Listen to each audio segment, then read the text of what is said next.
Hello and welcome to the Newsroom. I'm Thomas Porteous and we start this hour in the Middle East, where the Israeli military is reviewing an incident in the occupied West Bank in which a 16-year-old Palestinian, Ryan Mohammed Abu Muala, was shot dead during a military raid in the northern town of Qabatia. Israeli forces said that Abu Muala was suspected of throwing a brick at soldiers, but verified CCTV footage appears to show that he was not involved in such an activity. Later CCTV footage also appears to show Abu Muala's body being placed on a stretcher by the soldiers and being taken away by a military vehicle, approximately 33 minutes after the shooting.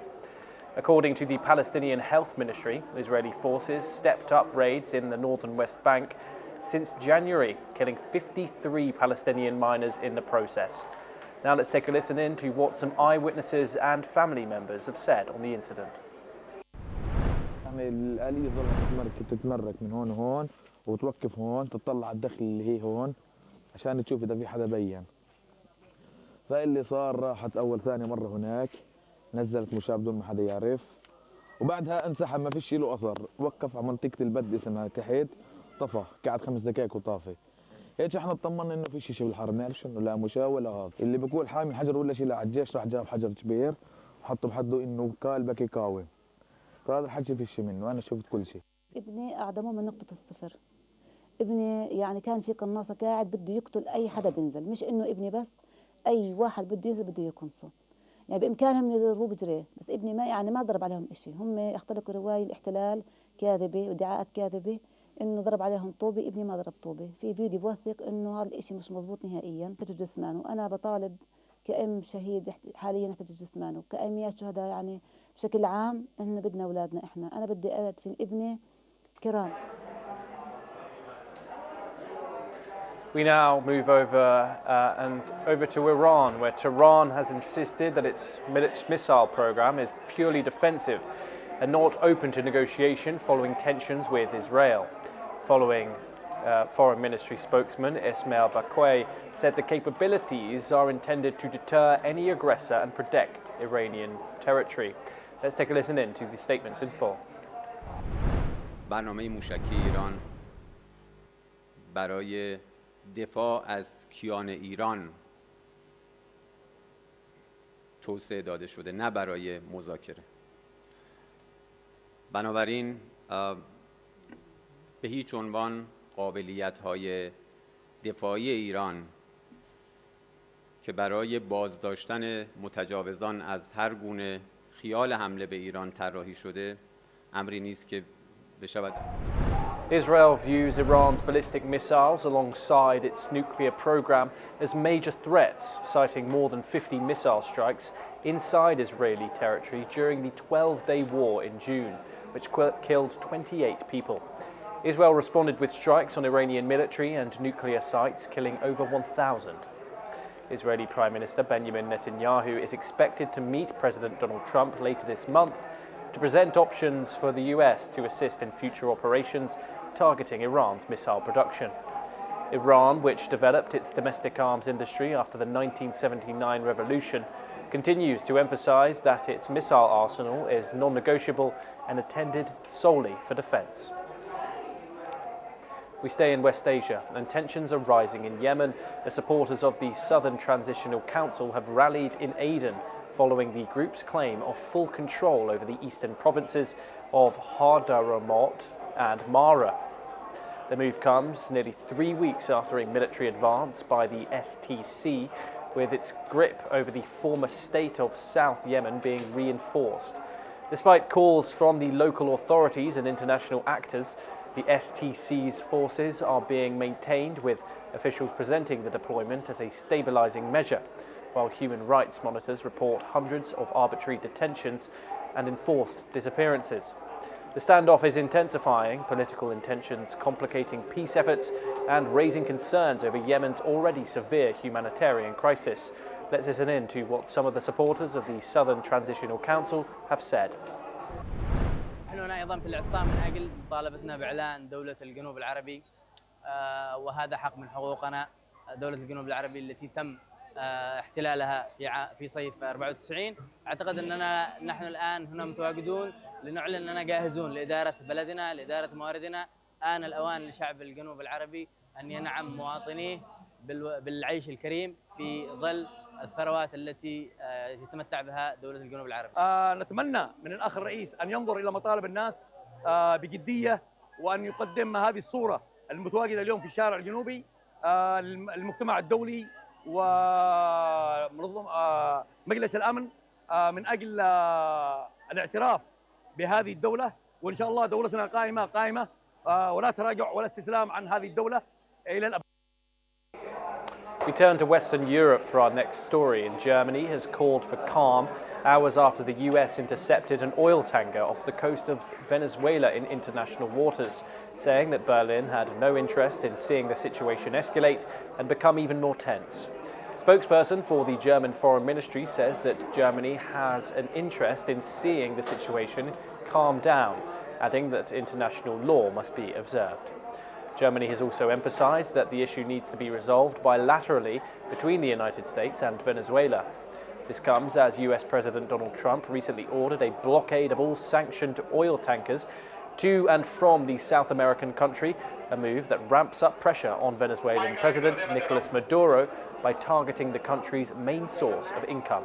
Let's listen in to what the German spokesperson had to say on the issue. Insgesamt ist es so, dass wir kein Interesse haben, dass die Lage sich zusätzlich verschärft und weiter anspannt. Und wir haben im Gegenzug ein Interesse daran, dass die Lage zu einer Beruhigung kommt, was selbstverständlich unserer Ansicht nach ist, dass das Völkerrecht einzuhalten ist. Letztlich bleibt es aber so, auch das haben wir schon gesagt, dass es sich um Fragestellungen handelt, über die insbesondere die Vereinigten Staaten von Amerika und Venezuela bilateral sprechen müssen. We move on next, and Thailand's Foreign Minister Phuangketkeow says a border truce with Cambodia was rushed under pressure from the United States ahead of a signing ceremony in Kuala Lumpur. The agreement, initially signed in October, aimed to prolong a ceasefire in the deadly conflict along their shared border, but paused the following month. Phuangketkeow told reporters that the rush was driven by the desire to have the declaration signed in time for a visit by President Donald Trump. He emphasized that while the countries had agreed on the principles, the accelerated process affected the implementation and coordination. Let's listen in. I noted that we were sometimes in a rush to do the declaration because, the United States wanted the declaration signed in time by the visit of President Trump. I mean, the earlier the better. But sometimes we really need to sit down, trash things out, so that things that we agree will really hold, really be respected. The discussion will be held in the framework of the GBC, Joint Boundary Committee, which is already existing. And the meeting is scheduled, and this is proposed by the Cambodian side on the 24th of December. And if you really want a ceasefire, and this is the point I made, and the meeting agreed that a ceasefire cannot come by way of a declaration. You declare ceasefire tonight. Will that ceasefire be respected? Right. So you need time to discuss the details. We move on now, and Thai Prime Minister Nutin Chon Virakul, after his meeting with China's Special Envoy for Asian Affairs, Deng Thi Kun, over the border conflict with Cambodia, says that China has expressed its desire to see peace between the two neighbours. He's also noted that China's Special Envoy for Asian Affairs did not pressure Thailand to agree to a ceasefire with Cambodia.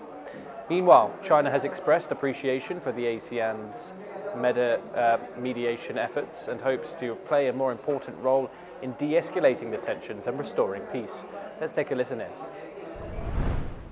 ความที่จีนดำรงสถานะที่เป็นประเทศเป็นกลางนะครับก็ไม่อยากเห็นความขัดแย้งในภูมิภาคนี้เขาไม่ได้มาบอกให้เราตกลงหรือว่าอะไรอย่างไรเขาแค่บอกว่าอยากจะให้มีการสร้างสันติภาพซึ่ง ไทยเราก็มีจุดยืนชัดเจนอยู่แล้วว่าสันติภาพจะเกิดขึ้นได้เนี่ยก็ความต้องการหรือว่าเงื่อนไขของประเทศไทยเนี่ย Now, New Zealand and India have concluded a free trade agreement aimed at strengthening economic ties and expanding market access. The deal comes after nearly a decade since negotiations were last held and will reduce or remove tariffs on about 95% of New Zealand exports to India, with more than half becoming duty-free immediately. Prime Minister Christopher Luxon said the agreement could boost New Zealand's exports to India by $1.1 to $1.3 billion per year over the next 2 decades. The pact is expected to support jobs, raise wages and create more opportunities for workers in New Zealand. Luxon highlighted that the agreement builds on the long-standing strong relationship between the two countries, offering New Zealand business greater access to India's rapidly growing economy.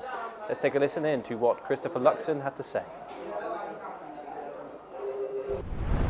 Today is a big day for New Zealand. We have just concluded a free trade agreement with India. Now, this may not sound like a big deal for you, but trust me, it really is. And here's how you'll benefit. This is a landmark trade deal, reducing or removing tariffs on 95% of our exports to India. Of course, that makes it easier for Kiwi businesses to sell more of what we produce to 1.4 billion customers and one of the fastest growing economies in the world. When New Zealand businesses can sell more, they grow, and when they grow, they hire more people, and that creates opportunities right across the country. More jobs and higher wages for Kiwis. Trade already supports 1 in 4 New Zealand jobs, and this deal strengthens that even further because it backs our farmers, our growers, our manufacturers, and our exporters to compete and win on the world stage. And this deal will grow the economy and it will build long-term security for Kiwi families. We said we'd secure a free trade agreement with India in our first term, and we've delivered. National is fixing the basics and building the future. We move on now, and dozens of farmers have blocked the A2-E19 highway near the French-Belgian border. This is reportedly a part of an ongoing protest against the French government's policy of mass cow culling to contain an outbreak of lumpy skin disease. LSD is a highly contagious bovine disease which is transmitted mainly by fly bites. Though mainly non-fatal, it can badly affect milk production and how the cows are unsaleable. The government's policy of slaughtering entire herds where a single animal has been infected has run up against bitter opposition from 2 of the main 3 farmers' unions. Since June, there have been around 110 outbreaks of LSD in France, originally in the east, but now increasingly in the southwest. Ministry officials blame the illegal movement of cattle from affected zones, and around 3,000 animals have so far been slaughtered. Let's listen in to what the protesting farmers had to say in France. Le but du blocage, c'est en soutien aussi aux éleveurs et éleveuses de France qui sont touchés par la DNC. On est contre les abattages total et plus pour la vaccination des troupeaux. On est venu manifester notre soutien parce qu'en Belgique, ça risque de nous arriver voire au printemps, voire plus vite. Et donc vu que ce sont des mesures européennes, ça va nous arriver. Et c'est des mesures qui sont assez difficiles à vivre pour les éleveurs. Moi j'ai un petit élevage porcin et de la même manière, on me demande de faire du contrôle sanitaire de manière industrielle, ce qui tue en fait les petits producteurs. Moi, je fais... Avec vous, il faut vraiment se mobiliser parce que là c'est inadmissible, c'est pas normal ce qui se passe en ce moment. Et je pense que oui, il faudrait un sursaut patriotique et on sait bien, le seul moyen c'est de faire ça. Hein. Donc il faut, voilà, il n'y a pas le choix et moi je suis tout cœur avec eux. Now, Romania's President, Nicu Sordan, has pledged to investigate claims of systemic abuses in the judiciary after meeting judges and prosecutors, noting that the integrity of the justice system is in serious doubt. Dan says that hundreds of magistrates have described a climate of fear and undue influence by the Supreme Judicial Council, the country's top justice watchdog, which they are accused of acting in the interest of a select group rather than the public. This comes after the accusations of abuses in the justice system. Independent media outlet The Recorder aired a documentary supporting to show how Chief Justices use legal loopholes for unethical practices, including questionable acquittals. Let's listen in to what the Romanian president has said. Concluzia acestor sesizări a majorității dintre ele este că există o categorie de magistrați, membri ai CSM-ului, pulled a 60 minutes report on a mega prison in El Salvador that houses hundreds of Venezuelan deportees sent by US just hours before its scheduled Sunday broadcast, saying it would air it at a future time. A CBS spokesperson said in an email the segment needed additional reporting. Secot is a mega prison in El Salvador where the US has sent hundreds of mostly Venezuelan migrants without trial. It has been condemned by human rights groups for its harsh conditions.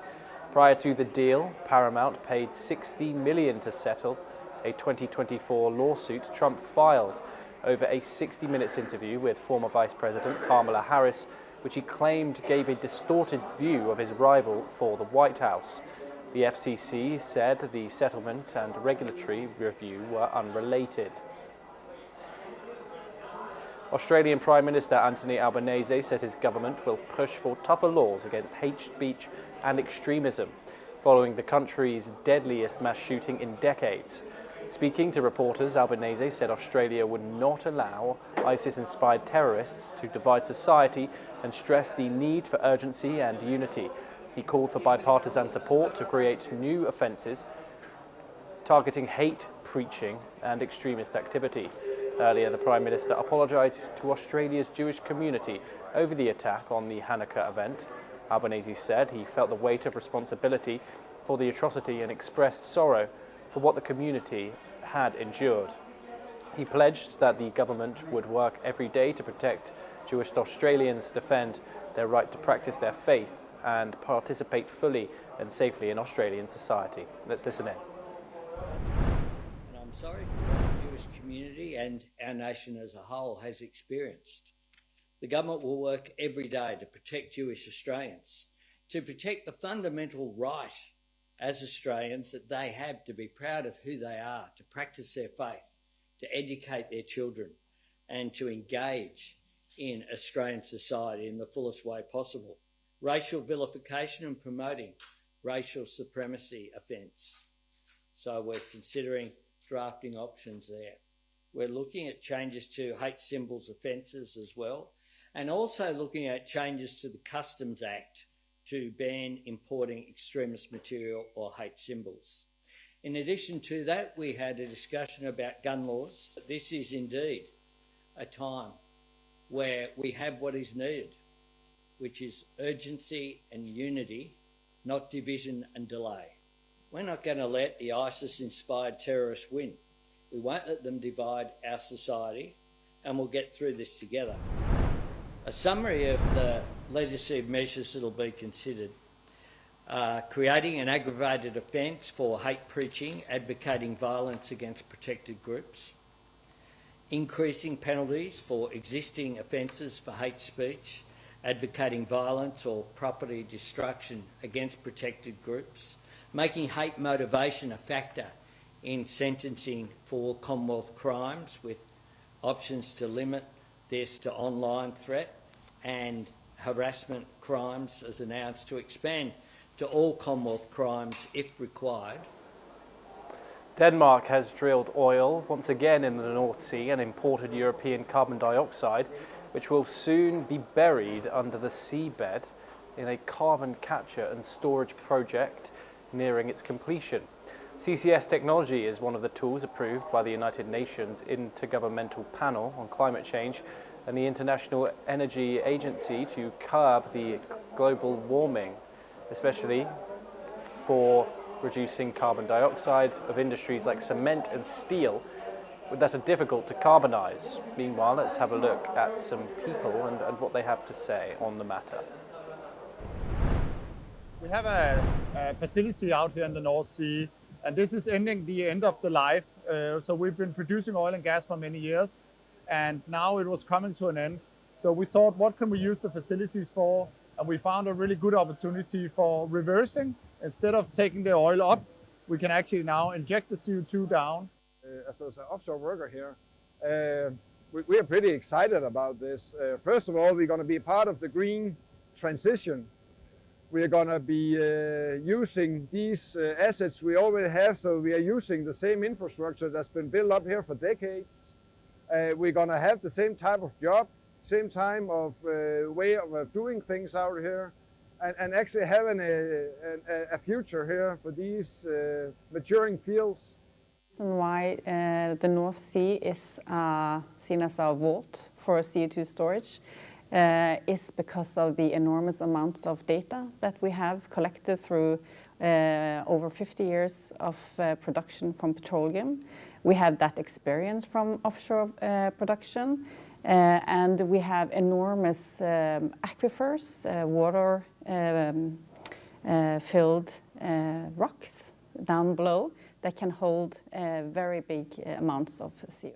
Well, in Norway, we've had the experience of a sort of very intense carbon capture debate over the last more than 25 years, where the CCS possibility has been used as an excuse to continue massive reliance on fossil fuels, and it has delivered very, very little to its promises. Well, that's a wrap on today's episode of the Newsroom. Keep watching NewsX World for more international updates.